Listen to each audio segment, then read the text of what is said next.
யாருக்குமே பயப்பட வேணாங்க. நம்ம யாருக்காக பயப்படணும்னா, நம்ம மனசுக்காக தான் நம்ம பயப்படணும். ஏன்னா, நம்ம மனசுக்கு பிடிக்காத ஒரு விஷயங்கள் பண்ணும்போது தான், நமக்கு ரொம்ப மனசுக்கு வருத்தமாகும். நம்ம மனசு எங்கே எப்போ சந்தோஷமா இருக்குதோ, அப்போ நம்ம ரொம்ப போல்டா இருப்போம். நம்ம நினைச்சத கூட நம்ம பண்ண முடியும். முக்கியமா நம்ம பார்த்தோம்னா, எந்த ஒரு விஷயம், அது நல்ல விஷயமா இருந்தாலும், கெட்ட விஷயமா இருந்தாலும், நமக்கு ஒரு பிடிச்ச நபரா இருந்தாலும், பிடிக்காத நபரா இருந்தாலும், பிடிச்ச செயல்களா இருந்தாலும், பிடிக்காத செயல்களா இருந்தாலும், அதில் முதல்ல பாதிக்கப்படுறது நம்ம மனசு தான். நம்ம மனசு பாதிக்கப்பட்டா தான் நம்ம உடல் அளவில் பாதிக்கப்படுறோம். நம்ம தோல்வியில் தள்ளப்படுறோம். வெற்றி அடையவும் நம்ம அந்த மனசு தான் காரணம். ஒரு வெற்றி அடைஞ்சிட்டோம், ஒரு சாதிச்சிட்டோம் அப்படின்னா, நம்ம மனசோட வலிமை தான் அது காரணம். அப்போது அவ்வளோ வலிமையான மனசு, அவ்வளோ தூய்மையான மனசு, அவ்வளோ ஒரு குழந்தைத்தனமான ஒரு மனசு. அப்போ அந்த மனசை தான் நம்ம பத்திரப்படுத்தி வச்சுக்கணும். அந்த மனசை நம்ம ரொம்ப ரொம்ப பத்திரப்படுத்தி வச்சுக்கணும். பத்திரமா நம்ம பார்த்துக்கணும்.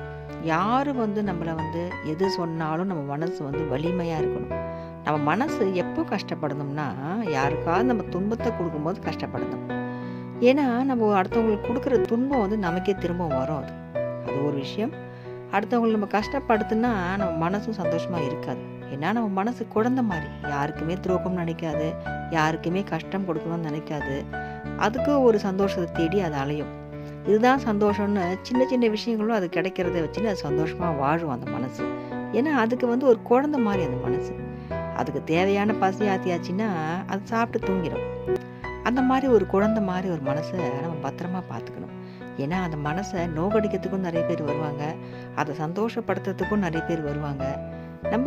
நம்ம மனசை தயார்படுத்தி வச்சுக்கணும்.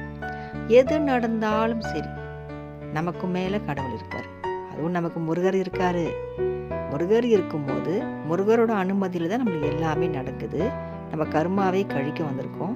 அப்போ நல்லதுக்கும் கெட்டதுக்கும் ஒரு காரணம் இருக்குது. அந்த காரணத்தினால நம்ம விஷயங்கள் நடந்துட்டு இருக்கு. இந்த நடக்கிற விஷயங்கள் எல்லாமே நம்ம மனசை பாதிக்கக்கூடாது.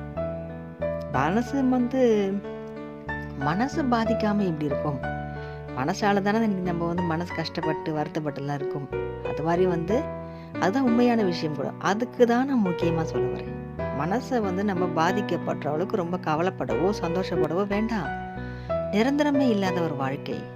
இதுக்கே நம்ம கவலைப்பட்டுக்கணும், சந்தோஷப்பட்டுக்கணும். நம்ம நேர்மையாக இருப்போம். முருகனுடைய நேசம், முருகனை நம்ம நேசித்தவங்களா இருப்போம். முருகருக்கு அடிமையாக இருப்போம். வாழ்க்கையை நம்ம நிம்மதியாக வாழுவோம். வாழ வைக்கிறதுக்கு முருகர் தந்தை இருக்காரு. அப்போ நம்ம எதுக்கு பயப்படணும்?